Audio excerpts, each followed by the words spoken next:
Assalamualaikum warahmatullahi wabarakatuh. Perkenalkan, nama saya Putri Lydia Kusumawati, NIM 203200224. Di sini saya akan menjelaskan tentang mind mapping saya yang berjudul Sakifah Bani Sa'adah atau proses pemilihan Abu Bakar As-Siddiq. Proses pemilihan Abu Bakar As-Siddiq yang pertama itu meninggalnya Rasulullah Shallallahu Alaihi Wasallam. Nabi Muhammad Shallallahu Alaihi Wasallam wafat pada tanggal 12 Rabiul Awal 11 Hijriah atau bertepatan pada tanggal 8 Juli 632 Masehi yang di usia 63 tahun. Mengetahui bahwa ajal beliau sudah dekat, namun beliau tidak memberitahukan tentang bagaimana kelanjutan ummah itu setelah wafatnya nanti. Beliau menjelaskan bahwa tidak akan ada Rasulullah lain sebagai penggantinya.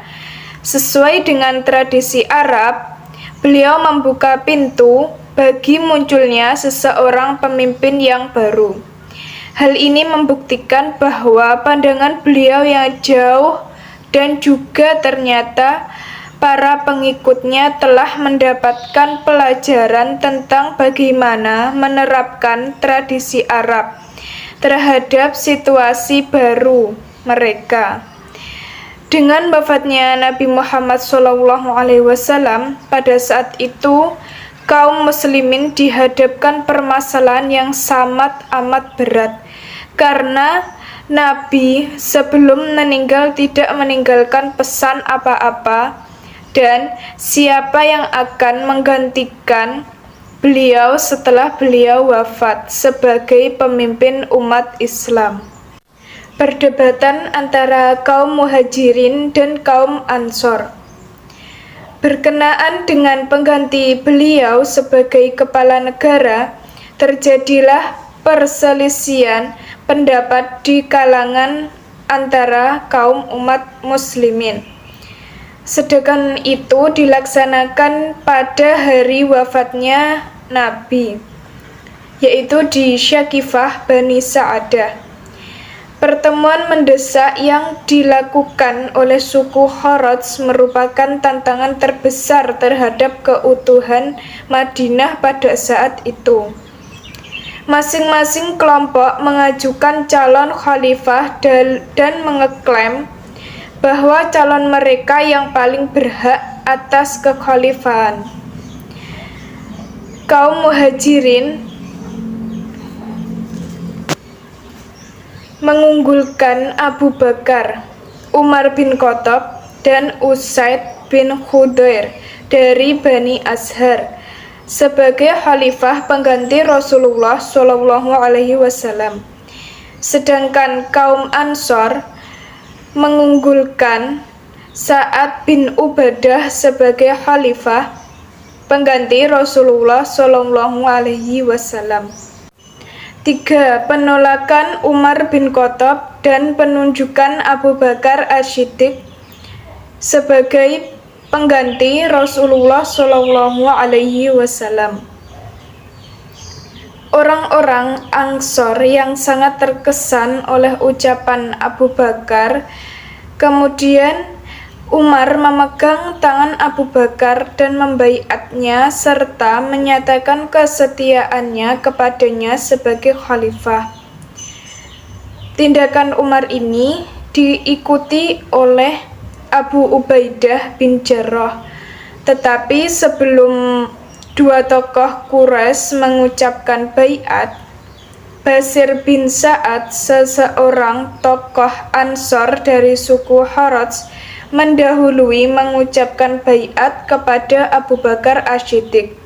Kemudian baiat tersebut diikuti oleh kelompok Muhajirin maupun kelompok Ansor yang hadir di sana, termasuk Asid bin Khudair, seorang tokoh Ansor dari suku Aus. Yang keempat, pembaiatan Abu Bakar sebagai khalifah. Faktor utama yang melatar belakangi terpilihnya Abu Bakar As-Siddiq sebagai khalifah yaitu karena dia seorang laki-laki dewasa pertama yang memeluk agama Islam.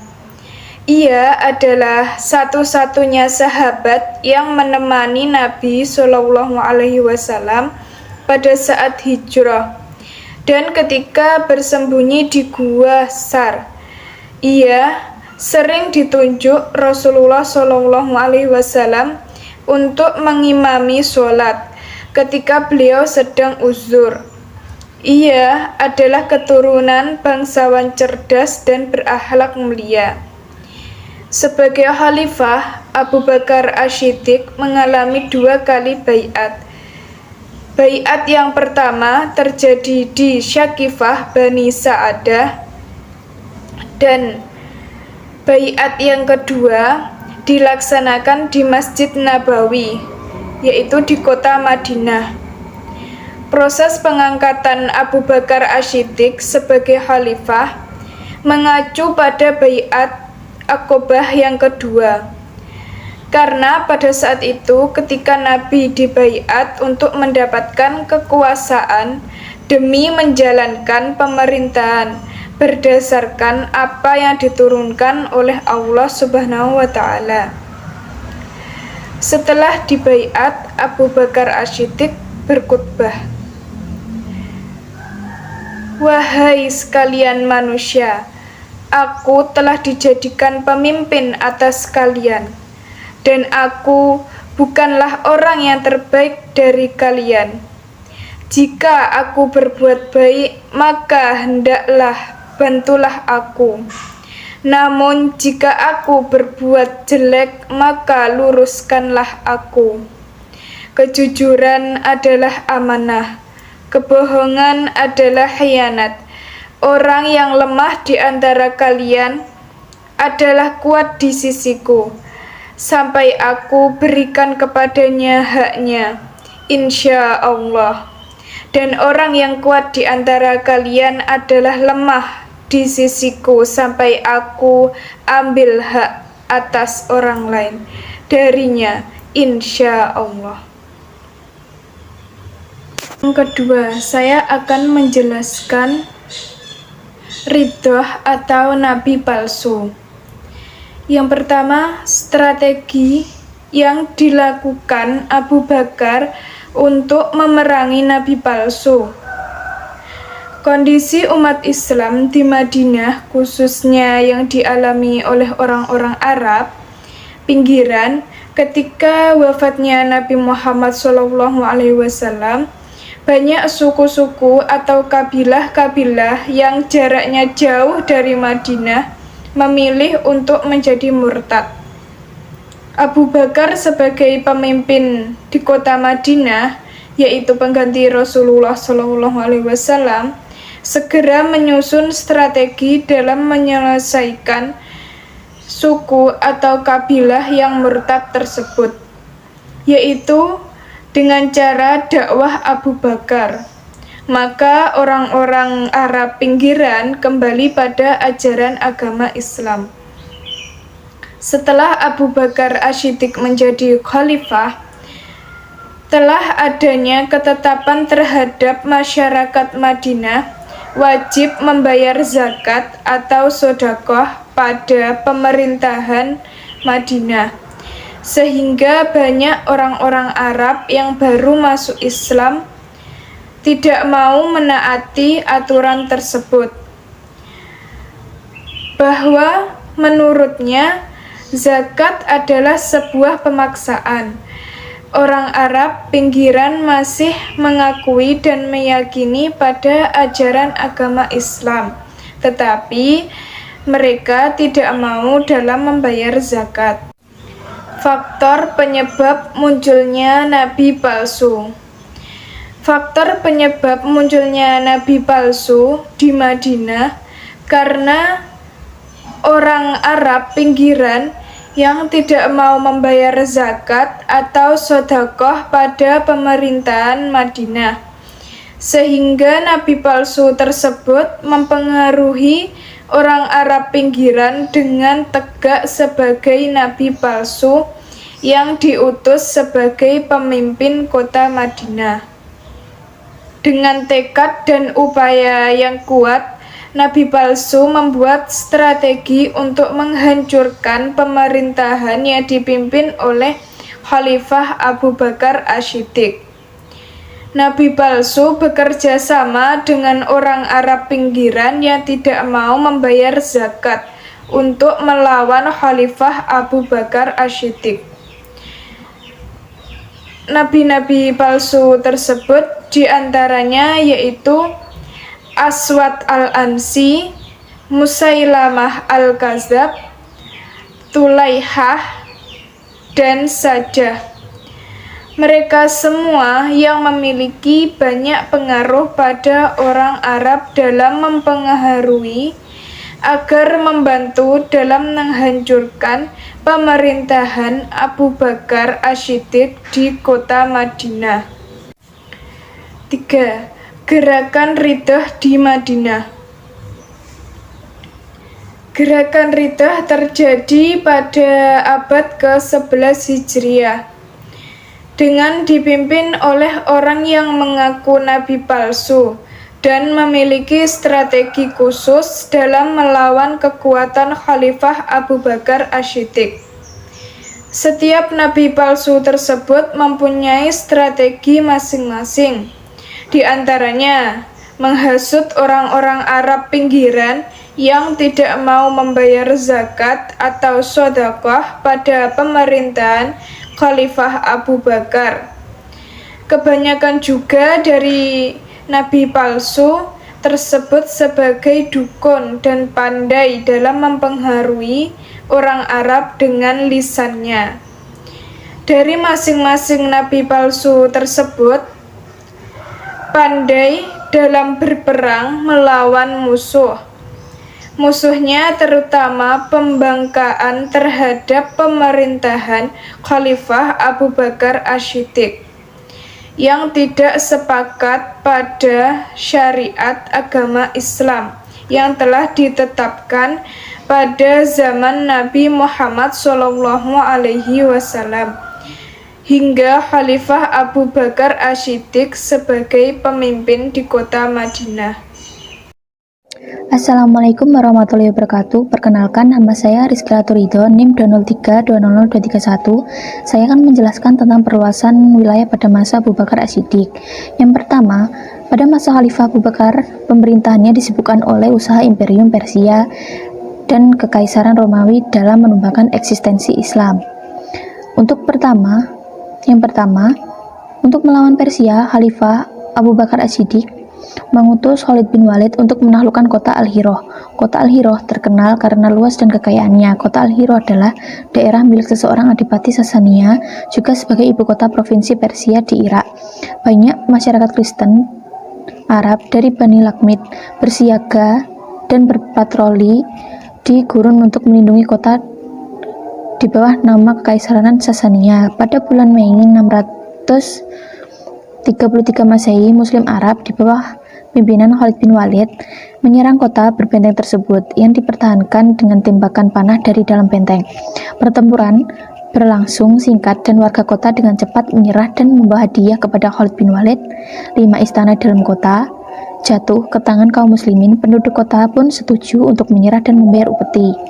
Kemudian Abu Bakar As-Siddiq mengutus Amr bin As di wilayah Palestina, mengutus Abu Baidah untuk wilayah Hims, mengutus Syurabil bin Hasan untuk wilayah Yordania, kemudian mengutus Yazid bin Abi Sufyan untuk wilayah Damaskus. Akan tetapi, tentara Islam kecuali Amr bin As mengalami kendala pada saat peperangan. Untuk menangani hal itu, Abu Bakar mengutus Khalid bin Walid untuk memimpin seluruh pasukan dan membantunya, sehingga mereka berhasil memenangkan pertempuran. Selanjutnya, perluasan wilayah pada masa Umar bin Khattab. Pada pemerintahan Umar bin Khattab, ia berhasil menaklukkan kota yang sangat besar di kota Damaskus yang dipimpin oleh Abu Ubaidah, Khalid bin Walid, Amr bin As, Syurabil bin Hasan, dan Yazid bin Abi Sufyan. Penaklukan ini dikenal dengan Perang Yarmouk. Pada saat itu berhasil menewaskan ratusan ribu pasukan Romawi, sehingga pasukan Romawi mengirim utusan untuk menemui Abu Ubaidah untuk penyerahan kota Damaskus secara damai. Kemudian Islam berhasil menaklukkan kota Damaskus pada tahun 635 Masehi. Kemudian penaklukan Al-Madain yang dipimpin oleh Sa'ad bin Abi Waqqas. Perlahan-lahan pasukan lawan pun menyerah, dan pertempuran sesi terakhir dikalahkan dalam pertempuran Lahawan pada tahun 642 Masehi. Wilayah ini menjadi titik tolak wilayah-wilayah Persia lainnya. Perang ini dikenal dengan Perang Qasidia. Selanjutnya, penaklukan Mesir. Penaklukan ini diawali oleh sampainya pasukan Muslim di kota Aris pada tahun 18 Hijriah. Kemudian berhasil menaklukkan Al-Farama pada tahun 19 Hijriah. Kota Babilonia juga tak luput dalam penaklukan ini dan berhasil dikalahkan pada tahun 20 Hijriah. Iskandaria yang saat itu menjadi ibu kota Mesir berhasil ditaklukkan pada tahun 20 Hijriah. Nah, penaklukan yang tak kalah penting pada masa pemerintahan Umar bin Khattab yaitu penaklukan Baitul Maqdis. Strategi peperangan yang diterapkan pada saat itu adalah penyerangan Abu Ubaidah dari sisi utara, Amr bin As dan Syurabil dari sisi selatan, disusul oleh Yazid bin Abi Sufyan dengan menawan beberapa daerah di sekitarnya. Kemudian Abu Ubaidah meminta kepada penduduk untuk menerima Islam dan patuh membayar jizyah, dan mereka pun setuju dan menerima Islam secara perdamaian. Assalamualaikum warahmatullahi wabarakatuh. Perkenalkan, nama saya Rizky Laturido, NIM 203200231. Saya akan menjelaskan tentang sistem pemerintahan Abu Bakar As-Siddiq.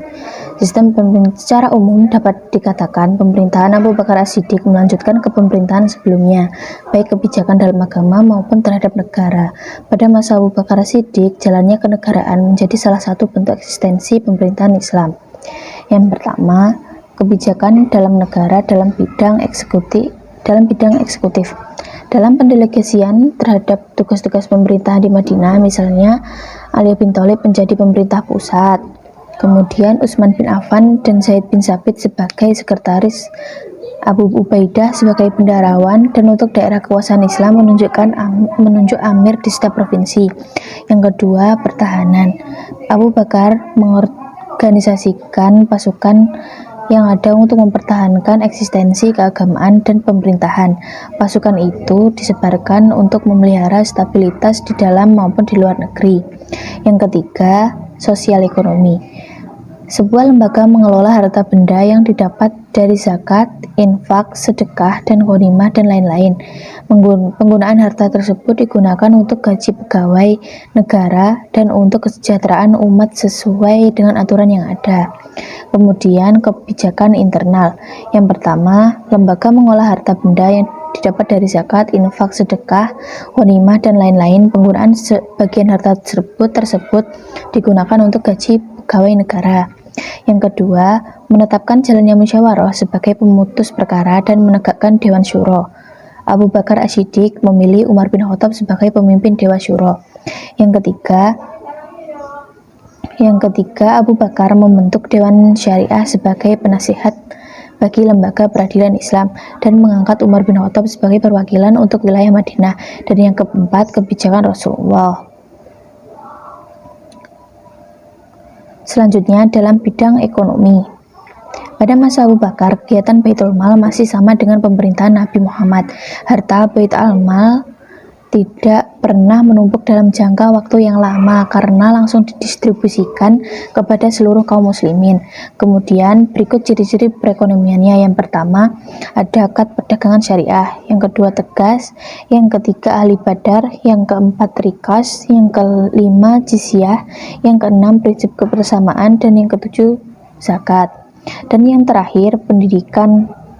Dalam bidang pendidikan, pada masa Nabi Muhammad, penulisan Al-Quran masih belum tersusun sesuai hafalan para sahabat. Kemudian, ditulis kembali pada satu musyaf oleh para sahabat. Pendidikan pada masa Abu Bakar hanya melanjutkan pendidikan yang sudah ada pada masa Nabi Muhammad, meliputi materi tauhid, akhlak, ibadah, dan kesehatan. Pendidikan pada masa Abu Bakar belum mengalami perkembangan yang sangat berarti karena Khalifah Abu Bakar banyak disibukkan oleh keadaan pemerintahan yang kurang kondusif dan memerlukan perhatian penuh. Selanjutnya, sistem pemerintahan Umar bin Khattab. Yang pertama yaitu sistem pemerintahan. Kepemimpinan Umar bin Khattab yang menjabat sebagai khalifah telah dicatat sebagai sejarah sebagai kepemimpinan yang selalu dibanggakan, baik dalam bidang politik, teritorial, sosial ekonomi, dan sosial kultural. Lalu Umar bin Khattab merencanakan administrasi atau tata negara, yaitu yang pertama Khalifah atau Amirul Mukminin yang berkedudukan di ibu kota Madinah dan memiliki wewenang sebagai pemegang kekuasaan. Yang kedua yaitu wali atau gubernur yang berkedudukan di ibu kota provinsi dan mempunyai kekuasaan atas seluruh wilayah provinsi. Yang ketiga yaitu pejabat. Tugas pokok pejabat mulai dari khalifah, wali, dan kebawahannya bertanggung jawab atas maju mundurnya agama Islam dan negara. Di samping itu, mereka juga sebagai imam sholat 5 waktu di masjid. Yang keempat yaitu Dewan Negara. Dewan Negara dibentuk guna untuk menertibkan jalannya administrasi pemerintahan. Khalifah Umar bin Khattab membentuk dewan-dewan negara yang bertugas mengatur dan menyimpan uang serta mengatur pemasukan dan pengeluaran uang negara, termasuk juga mencetak mata uang. Umar bin Khattab mulai meletakkan dasar-dasar negara yang bersifat demokratis, yang artinya rakyat mempunyai hak dan kesempatan untuk campur tangan dalam pemerintahan. Khalifah Umar mengatur pemerintahannya menjadi 8 provinsi, yaitu Mekah, Madinah, Syria, Jazirah, Basrah, Kufah, Palestina, dan Mesir. Pada masa itu juga mau diatur dan memberikan administrasi negara, yaitu yang pertama menerbitkan sistem pembayaran gaji dan pajak tanah. Yang kedua, mendirikan pengadilan negara dalam rangka memisahkan lembaga yudikatif dan lembaga edukatif. Yang ketiga, kepala negara dalam rangka menjalankan tugas eksekutifnya. Ia dibantu oleh pejabat yang disebut Alkitab atau sekretaris negara dan dijabat oleh Abdullah bin Arkam dan Zaid bin Sabit.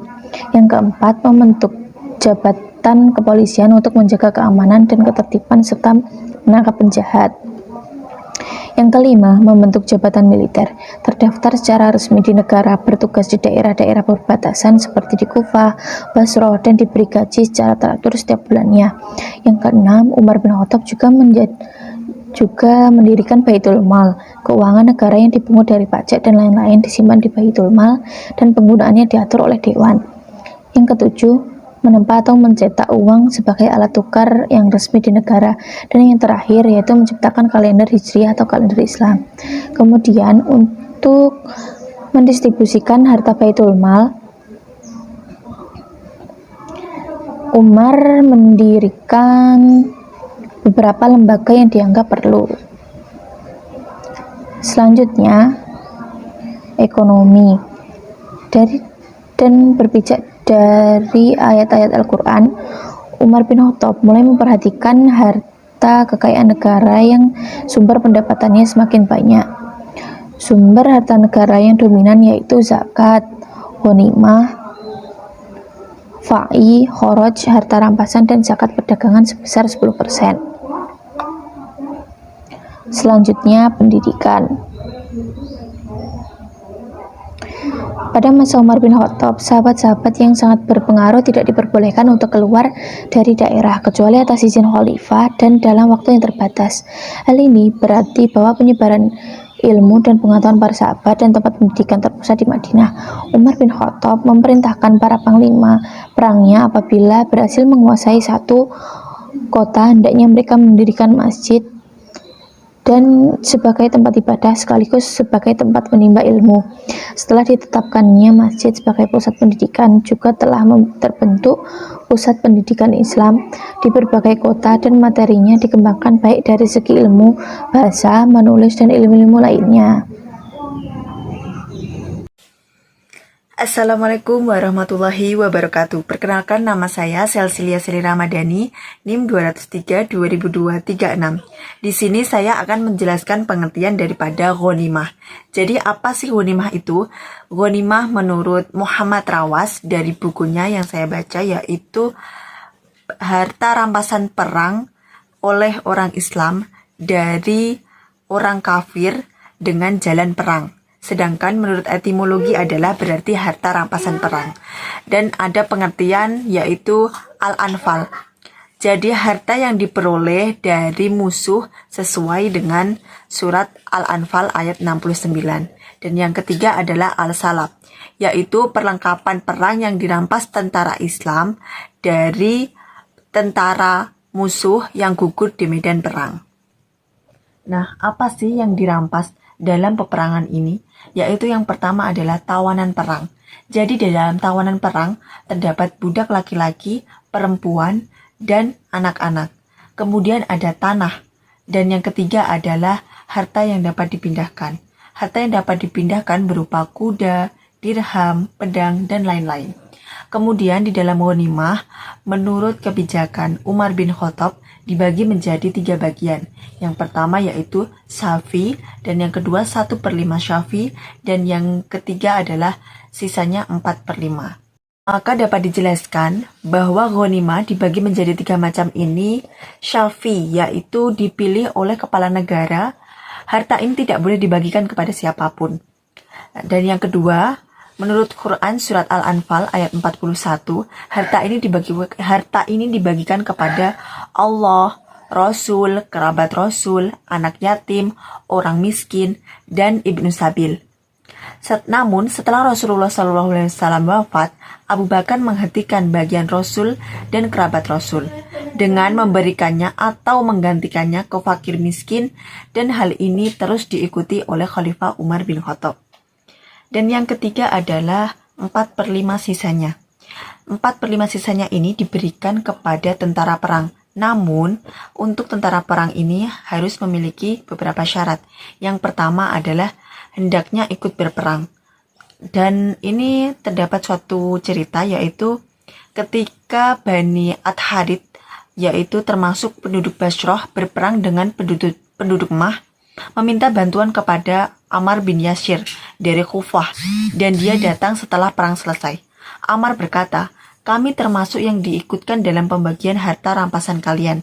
Kemudian ada seorang laki-laki dari Bani Ad-Harith berkata, "Wahai orang yang terpotong telinganya," karena beliau merupakan orang yang terpotong telinganya dari suatu korban peperangan. "Kamu mau mendapatkan harta itu?" katanya. Ammar berkata, "Kalian telah mencela telinga saya." Kemudian beliau kirimkan surat kepada Umar, dan Umar menjawab, tidak ada satu alasan apapun. Harta rampasan itu hanya untuk orang yang mengikuti perang. Jadi sudah jelas pada hal ini, siapapun yang tidak mengikuti peperangan maka tidak mendapatkan harta rampasan tersebut. Syarat yang kedua adalah hendaknya merdeka. Umar berkata, seorang sahaya tidak mempunyai hak atau tidak mempunyai bagian atas harta rampasan perang jika dia ikut berperang bersama tuannya. Tapi dia ikut berperang atas kehendaknya sendiri, maka dia mendapatkan bagian. Dan ini tertulis dalam tulisannya Umar, yaitu setiap hamba sahaya yang berperang dan tidak bersama dengan tuannya, maka berikan dia seperti bagian orang yang merdeka. Jadi jelas pada penjelasan ini, yaitu seseorang yang ikut berperang namun dalam kekuasaan tuannya, maka dia tidak mendapatkan apapun. Tapi jika dia berperang sesuai dengan kehendaknya sendiri, maka dia berhak mendapatkan hak seperti haknya orang merdeka. Dan syarat yang ketiga adalah balik. Jadi kata Umar, jika harta ghanimah ini diberikan kepada anak laki-laki atau anak perempuan yang belum balik, maka ini tidak syah. Jadi syaratnya harus balik. Maka tentara perang tersebut berhak mendapatkan ghanimah ketika mereka sudah balik. Demikianlah penjelasan daripada ghanimah, yaitu Ghanimah merupakan harta rampasan perang yang diperoleh orang muslim dari tentara musuh yang telah digugurkan, yang berupa tanah, tawanan perang, dan yang terakhir harta yang dapat dipindahkan.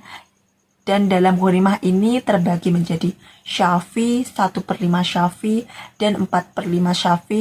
Demikianlah penjelasan daripada ghanimah. Sekarang lanjut ke pembahasan berikutnya, yaitu perlimpahan wewenang kepada hakim daerah.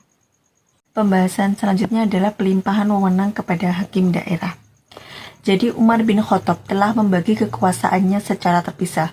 Untuk pertama kalinya dalam sejarah Islam, Umar mulai memisahkan antar kekuasaan yang disebut trias politika, terdiri dari pertama, eksekutif, atau disebut sebagai khalifah, yaitu pemimpinnya Umar bin Khattab sendiri.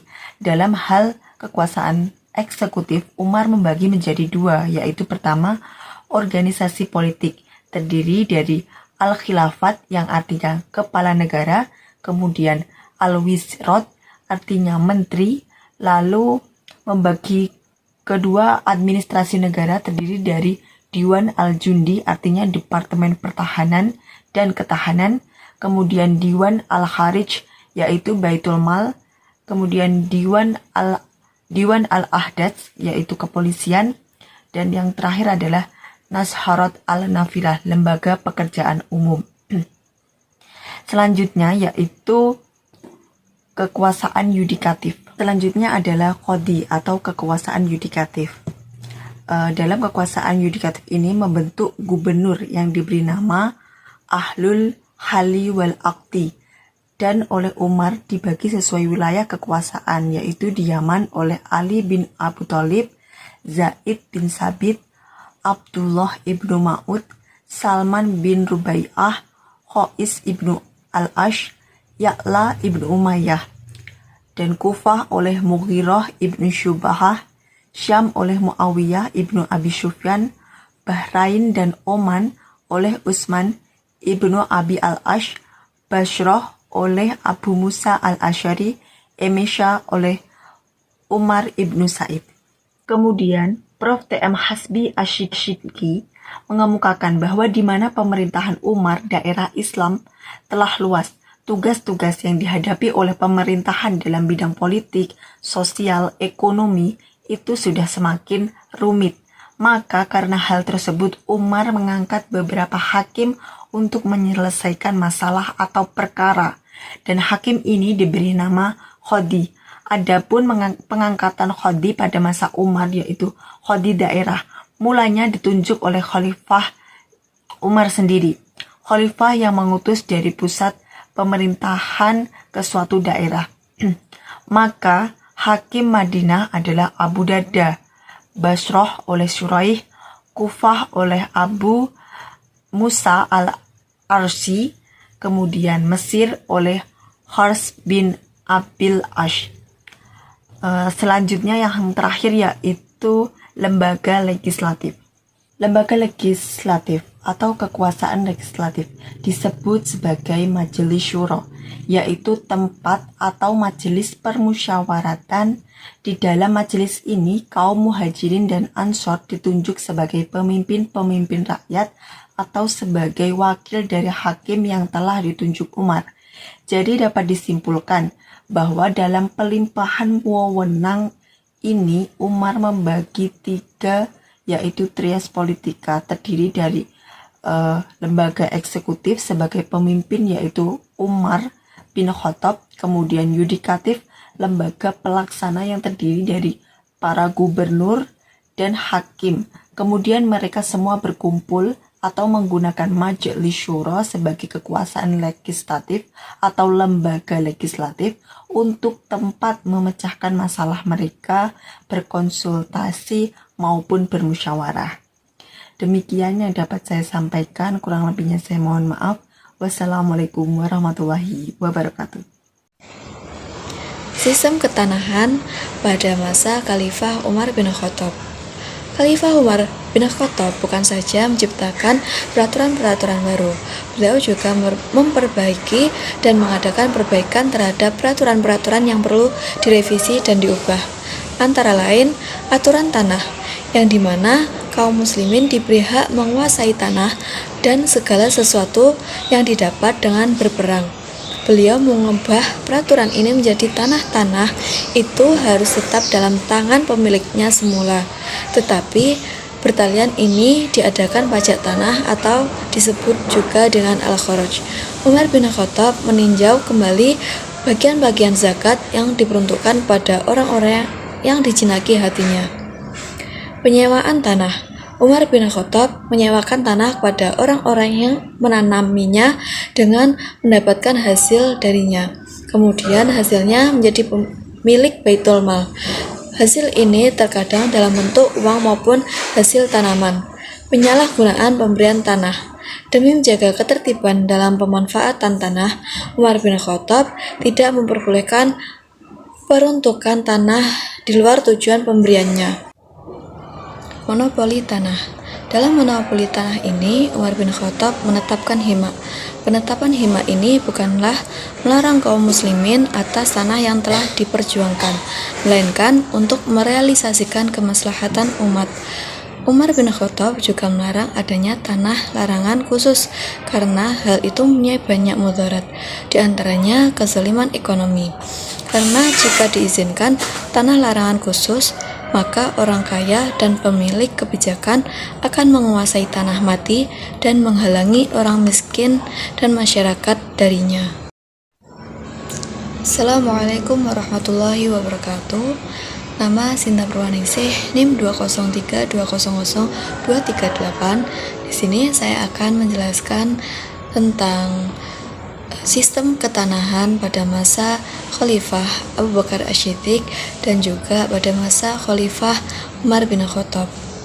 Pada masa Abu Bakar Asy-Syiddiq, jika suatu suku tertentu tidak menyerah secara damai tapi melalui pertempuran, maka tanah mereka disita sebagai harta rampasan perang dan dibagikan kepada kaum muslimin. Abu Bakar melakukan tindakan pemberian tanah atas kondisi umat Islam yang tidak mempunyai tanah dengan memberikan tanah. Tujuan dengan memberinya tanah kepada umat Islam yaitu agar mereka dapat tinggal dan mengolahnya untuk kehidupannya. Dalam penegakan keadilan ini, yang dimaksud adalah sangat terbukanya terhadap kritik sebagaimana isi pidato pertamanya. Hal ini terlihat ketika beliau memberikan tanah kepada Thalhah bin Ubaidillah dan menuliskan surat mengenai pengablingan tanah tersebut kepadanya. Namun ternyata Umar bin Khattab tidak setuju dengan Abu Bakar karena menurut Umar bin Khattab hal tersebut tidak adil terhadap kaum muslimin lainnya. Hal tersebut juga terjadi pada Uyainah bin His. Surat yang sama pun ditolak oleh Umar bin Khattab. Kemudian Uyainah datang ke Abu Bakar dan memohon agar memperbarui surat tersebut. Tetapi Abu Bakar menolak dengan alasan ia tidak akan memperbarui sesuatu yang telah ditolak oleh Umar bin Khattab. Demi menjaga keadilan dan untuk menjaga kestabilan ekonomi, Abu Bakar melakukan sebagaimana yang dilakukan oleh Nabi Muhammad, yaitu menetapkan hima. Beliau melindungi lahan di Rabadah untuk para penerima zakat.